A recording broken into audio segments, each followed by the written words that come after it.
ಪ್ರಜ್ವಲ್ ರೇವಣ್ಣ ಅವರದು ಅನ್ನಲಾದ pen drive ಪ್ರಕರಣ ಬರ್ತಾರಾ ತುರ್ತಾಗಿ ವಿಚಾರಣೆಗೆ ಹಾಜರಾಗ್ತಾರಂದ್ರೆ ಬಹುತೇಕ ಡೌಟು ಅಂತಲೇ ಮಾಹಿತಿ ಇದೆ. ಅತ್ಯಾಚಾರ ಪ್ರಕರಣದಲ್ಲಿ 10 ವರ್ಷದ ಸಜ್ಜೆ ಹಿನ್ನೆಲೆ ಅರೆಸ್ಟ್ ಆದ್ರೂ 5-6 ತಿಂಗಳು ಬೇಕಾಗುತ್ತೆ ಬೇಲ್ ಸಿಗೋಕೆ. ಆದ್ರೂ ಡೌಟೇ, 5-6 ತಿಂಗಳಾದ್ರೂ ಕೂಡ. ಅಲ್ಲಿವರೆಗೂ ಹಂಗಂದ್ರೆ ಹಿಂಗೆ ದೇಶ ಬಿಟ್ಟು ದೇಶ ಓಡಾಡ್ತಾ ಇರ್ತಾರ. SIT ಮುಂದೆ ಯಾವಾಗ ಒಂದು ವಿಚಾರಣೆಗೆ ಹಾಜರಾಗ್ತಾರೆ. ಆಮೇಲೆ ಇವ್ರು ಯಾರೋ ಬೇರೆ ಜನಸಾಮಾನ್ಯರಲ್ಲ, ಜನಪ್ರತಿನಿಧಿಗಳು, ಹಾಲಿ MP ಅವರು. ಮತ್ತೆ ಈಗ ಚುನಾವಣೆಯನ್ನು ಕೂಡ ಎದುರಿಸಿದ್ದಾರೆ. ಇನ್ನೇನ್ ಕೆಲ ದಿನಗಳು ಹೋಗ್ಬಿಟ್ರೆ ರಿಸಲ್ಟ್ ಬರುತ್ತೆ, ಗೆದ್ರ ಸೋತ್ರ ಅಂತ.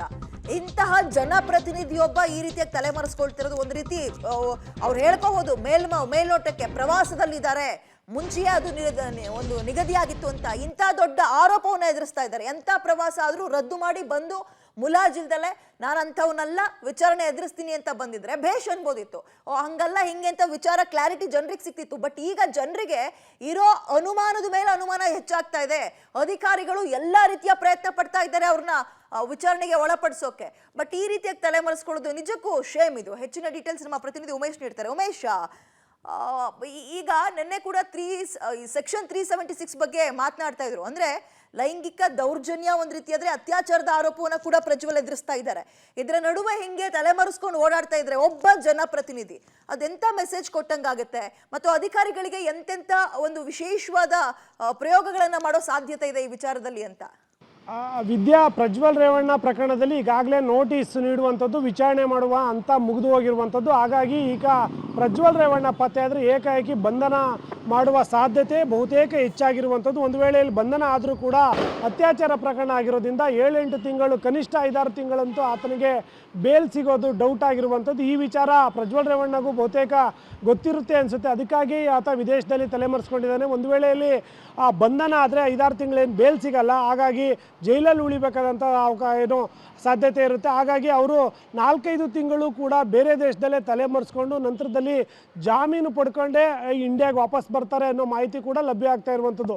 ಅತ್ಯಾಚಾರ ಪ್ರಕರಣದಲ್ಲಿ 10 ವರ್ಷಕ್ಕೂ ಮೇಲ್ಪಟ್ಟು ಸಜೆ ಇರೋ ಕಾರಣಕ್ಕಾಗಿ ಈತನ ಈಗಾಗಲೇ SIT ಅಧಿಕಾರಿಗಳು ಕೂಡ ಪ್ರಾರಂಭದ ಕೇಸ್ ಯಾವಾಗ ದಾಖಲಾಯಿತು ಆವಾಗಲಿಂದಲೇ ಕೂಡ 3 ದಿನ ಸತತವಾಗಿ ನೋಟಿಸ್ ನೀಡಿದ್ರು, ಅದಕ್ಕೂ ಕೂಡ ಉತ್ತರ ನೀಡಲಿಲ್ಲ. ನಂತರದಲ್ಲಿ ಲುಕ್ಔಟ್ ನೋಟಿಸ್ ಜಾರಿ ಮಾಡಿದ್ರು, ಅದಕ್ಕೂ ಕೂಡ ಆತ ರಿಪ್ಲೈ ಮಾಡ್ತಾ ಇಲ್ಲ. 1 ವಾರಗಳ ಕಾಲ ಅವಕಾಶ ಕೇಳಿದ್ದಾರೆ.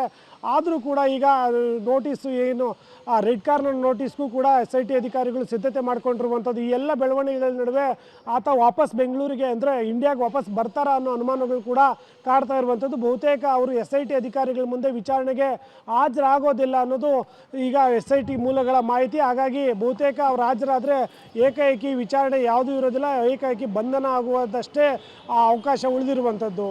ವಿದ್ಯಾ, ಓಕೆ, ಥ್ಯಾಂಕ್ ಯು ತಮ್ಮ ಡೀಟೇಲ್ಸ್ಗೆ. ನಿಜಕ್ಕೂ ತೀರಾ ಮುಜುಗರ ಇದು. ಒಬ್ಬ ಜನಪ್ರತಿನಿಧಿ ಅನ್ನಿಸ್ಕೊಂಡಂಥವ್ರು, ಅದು ಕೂಡ ಲೋಕಸಭಾ ಚುನಾವಣೆಗೆ ಕಂಟೆಸ್ಟ್ ಮಾಡಿರೋರು, ಹಾಲಿ ಸಂಸದರು ಈ ರೀತಿಯಾಗಿ ತಲೆಮರೆಸ್ಕೊಂಡು ಓಡಾಡ್ತಾ ಇದ್ರೆ ಒಂದು ವಿಚಾರಣೆಯನ್ನ ಎದುರಿಸ್ದೆ. ಆಮೇಲೆ ಅವ್ರ ಮುಂದೆ ಈಗ ಯಾವ ಅವಕಾಶನೂ ಇಲ್ಲ, ನಾನು ಬರ್ತೀನಿ ವಿಚಾರಣೆಗೆ ಹಾಜರಾಗ್ತೀನಿ ಅಂದ್ರೆ ಮುಲಾಜ್ ನೋಡಲ್ಲ. ಸಿಕ್ಕಾಕೊಂಡ್ರೆ ಎಲ್ಲಾದ್ರೂ ಪ್ರಜ್ವಲ್ ಅವ್ರು ಇರೋದು ಗೊತ್ತಾಯ್ತಾ ಮಾಹಿತಿ, ಎಲ್ಲಾ ಸದಸ್ಯ ರಾಷ್ಟ್ರಗಳಿಗೂ ಈ ರೆಡ್ ಕಾರ್ನರ್ ನೋಟಿಸ್ ಹೊರಡಿಸ್ಬಿಟ್ರೆ ಇಲ್ಲಿದ್ದಾರೆ ಅಂತ ಅರೆಸ್ಟ್ ಮಾಡ್ತಾರಲ್ಲೇ, ಅಲ್ಲಿಂದ ಕರ್ಕೊ ಬರ್ತಾರೆ SIT ಅಧಿಕಾರಿಗಳು. ಅದಕ್ಕಿಂತ ತೀರಾ ಶೇಮಿನ ಕೆಲಸ ಇದೆಯಾ ಒಬ್ಬ ಜನಪ್ರತಿನಿಧಿಗೆ? ಗೊತ್ತಿಲ್ಲ ಯಾಕೆ ಈ ರೀತಿಯಾಗಿ ಎಸ್ಕೇಪ್ ಆಗೋ ಪ್ರಕಾರ ಒಂದು ಕೆಲಸವನ್ನ ಮಾಡ್ತಾ ಇದ್ದಾರೆ ಅಂತ.